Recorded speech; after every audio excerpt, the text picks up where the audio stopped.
El otro día estaba justamente, una paciente me dice que ella sentía, después de salir de una relación un poco golpeada de la relación y tener que empezar a duelar y lo que conlleva eso, me comenta: la verdad tengo miedo de volver a amar porque ya creo que va a ser un amor, no va a ser un amor ingenuo, real, verdadero, me voy a condicionar, me voy a limitar. Entonces me digo, pero ¿cómo sería un amor sin límites y sin condición? O sea, ¿es un amor incondicional? Y sí, es una manera de amar como más libremente, y en el medio de eso se me ocurrió esto de amar incondicionalmente. ¿Qué decimos cuando amamos incondicionalmente, de manera ingenua? Ingenua como en esa posición donde uno no ve, uno no sabe. Incondicionalmente significa amar sin límites, sin restricciones, sin acuerdos. Y tenemos que pensar que esa no sería una forma sana de amar, sin límites, sin condiciones, sin restricciones. Hablemos en los lazos de amor afectivos o vínculos amorosos, pero también podemos hablar de cualquier tipo de vínculo, ya sean amistades, familiares. En el amor podemos decir, bueno, el amor es algo que se construye es como un contrato donde las partes acuerdan amar, y hay que tener límites, hay que poner condiciones, hay que poner qué quiero y qué no quiero. Porque ¿qué sería si amamos sin límites e incondicionalmente? Porque no hay un límite, el otro puede... ¿Cómo? No sería el todo vale, digo, ¿no? Vamos como a la deriva en la vida. Claro, el todo vale sería cuando quiere, como quiere, cuando pinta, digamos, por decirlo así como dicen los adolescentes.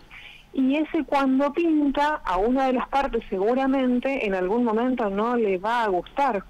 O por ejemplo, cuando en esas relaciones de amistades familiares o amorosas, damos todo, doy de manera incondicional. También es algo no sano, dar todo el tiempo, ponerse en una posición de doy todo el tiempo y a cambio espero y no recibo nada. Entonces, sin condiciones, sin restricciones, sin un límite, no es nada sano. Siempre hay que acordar en la pareja, con la familia, con los vínculos, así sean de amistades, que sí, que no. El amor se construye a partir de, y en ese a partir de hay algo que al otro le molesta, por lo cual si yo no tengo un límite lo voy a hacer y el otro se va a enojar y los vínculos así se van a la lona. Entonces, lo que decimos, bueno, no es sano que el otro tenga unos celos desmedidos, no es sano que el otro me prohíba sin medida todo el tiempo todo, no es sano que el otro me limite para todo, porque ahí es cuando uno empieza a no tener como una visión de las cosas, porque es incondicional, porque es sin límite, y eso la verdad que no es nada sano como una premisa fundamental a la hora de cualquier tipo de relación. ¿Cómo, Andrea, cómo afecta un vínculo no saludable a las personas involucradas en este caso, no? Y supongamos, podemos hablar de una pareja, podemos hablar de vínculos familiares o amistosos. Si yo no pongo límites, el otro seguramente va a hacer lo que quiera, y eso seguramente en algún momento a mí me va a afectar. De la misma manera, por ejemplo, los celos desmedidos, si me están controlando todo el tiempo porque el otro no tiene límites, ¿no? Siempre hablamos del exceso. El exceso siempre es dañino. Entonces, si me controlan todo el tiempo, si me prohíben todo el tiempo, si me celan todo el tiempo, como las particularidades más comunes que se ven en la clínica con respecto al tema de pareja. Esto de no salir, no quiero que salgas, no quiero que salgas, supongamos. Entonces, en un momento uno diría, pero ¿por qué una pareja no puede tener cada uno la particularidad en algún momento ser individual? Claro. Y decir, bueno, acordar, salimos una vez a la semana juntos, salimos una vez por separado, pero lo no saludable se vuelve cuando empieza a haber restricción sin límite. Por ejemplo, no salís, eso no te pones, así no te vestís. En el caso por ahí de parejas de cualquier lado que sea. En el caso de las amistades se da muchas veces cuando, por ejemplo, hay una parte del grupo que hay la constitución de un grupo de 4, 5, 6 o innumerables personas, y uno es siempre la que hace todo, absolutamente todo. Esa persona siempre tiende a quedar muy cansada, se queja, queda vacía. Ahora, ¿qué pasa? La comodidad de los demás hacen que digan, bueno, pero sí lo hace todo siempre. Claro, vamos a la casa de fulanito porque es la que siempre se banca con todo, digamos, ¿no? Claro, y uno se da cuenta que después el otro queda quejándose, cansado, pero no dice nada.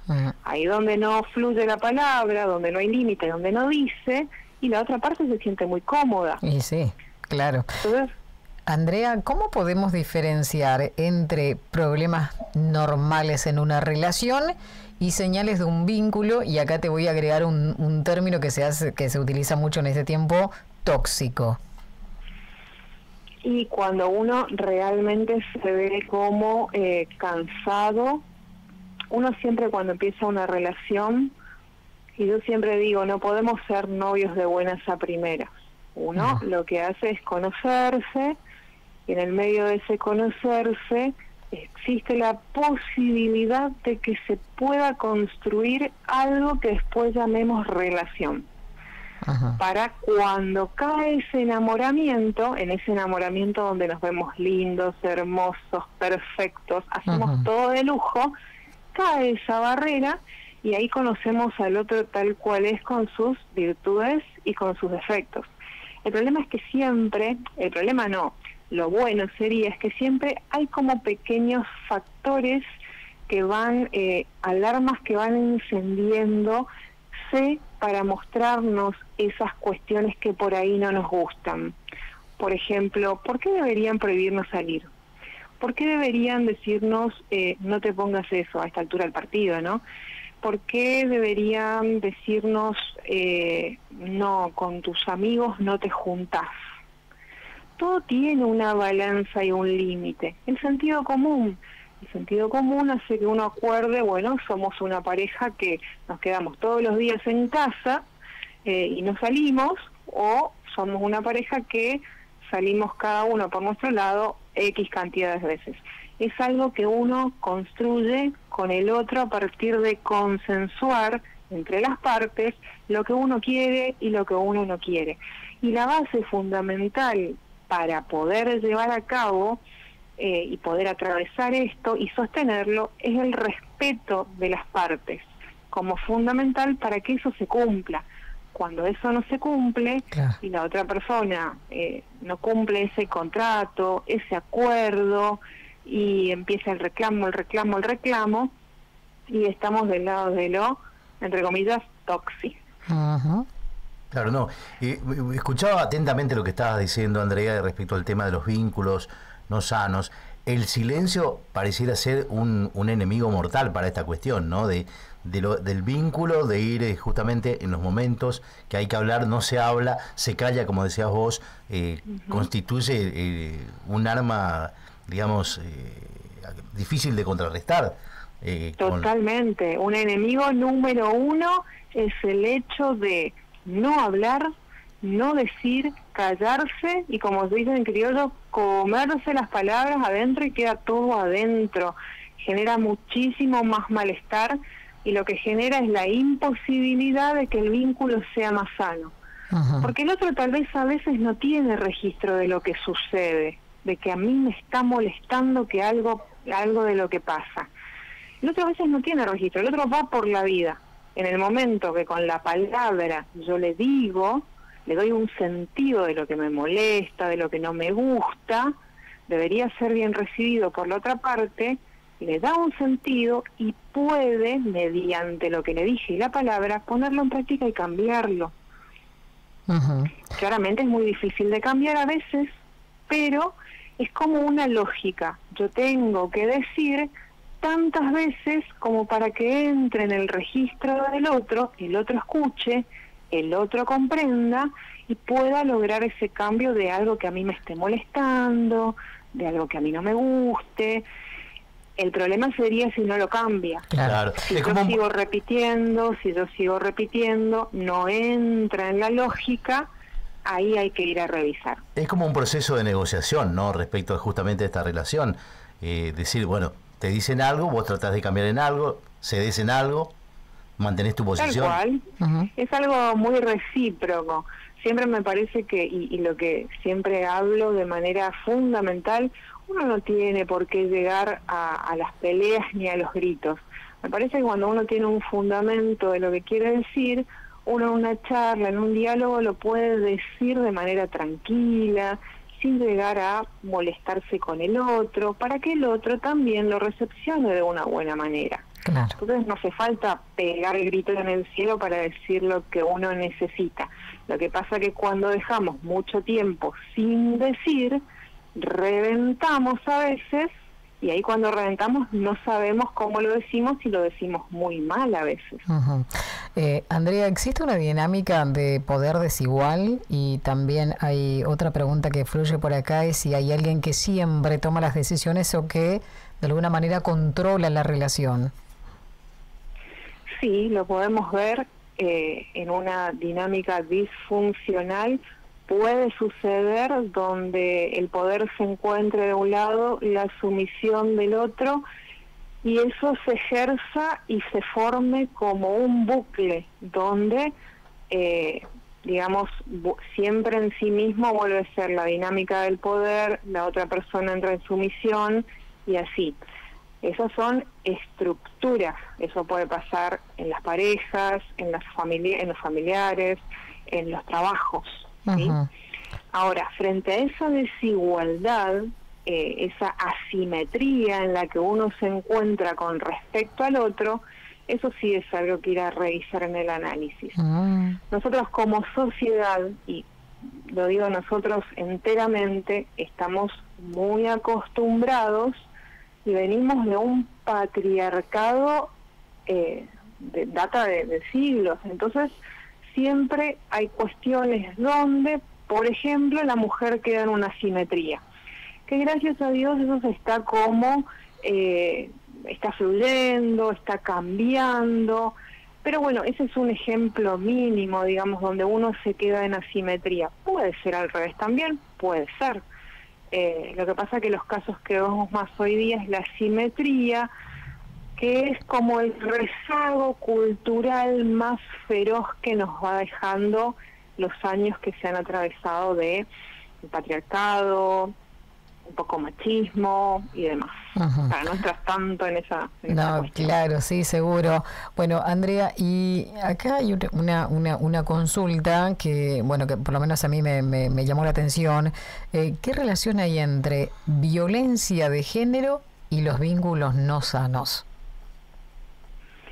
Y ese es un vínculo completamente no sano. El tema es que es como ese bucle que te digo de la repetición donde el que ejerce esa simetría de poder tiene en completa sumisión a la otra persona que no puede salir de ahí. Que no puede salir porque, a ver, la violencia la puede ejercer físicamente, mentalmente, de todas las que ya sabemos, psicológicamente. Ahora, la persona que está en el proceso de sumisión y la que es víctima de esa violencia, le resulta muy difícil salir de ahí, porque acá lo que se juega es la estructura en la que está conformada esa persona, que es lo que siempre hablamos de esa construcción de la autoestima. Lamentablemente, a veces no siempre, la persona se queda ahí porque no tiene las herramientas y piensa que no va a poder salir adelante. Y expresa tal vez el engaño del otro, la manipulación del otro, y esa manipulación hace que esa persona siga quedando ahí. Realmente es de los ejemplos menos sanos, más tremendos. Pero eso tiene que ver con la conformación de cada estructura. Y eso es lo que se debería revisar en análisis para poder ver cómo esa estructura más débil, supongamos, entre comillas, se puede volver más fuerte, desarticular el no puedo, para poder salir de ese entorno que la rodea o lo rodea. Bien. Bueno, clarísimo. Andrea, como siempre, la verdad, agradecidos nosotros por tenerte con nosotros acá y que nos vayas contando varias cuestiones, en este caso hablando de los vínculos cuando no son sanos. Que tengas, gracias, chicos. Que tengas un buen resto de jornada, buen fin de semana, y la semana próxima nos vemos y nos escuchamos nuevamente. Perfecto, que estén bien, muy lindo fin y gracias por todo. Nos vemos prontito. Gracias. La licenciada Andrea del Valle, ella es psicóloga, hablando hoy en realidad, ¿no? Varias cuestiones, pero hoy hablando básicamente de esto, ¿no? Cuando los vínculos no son sanos.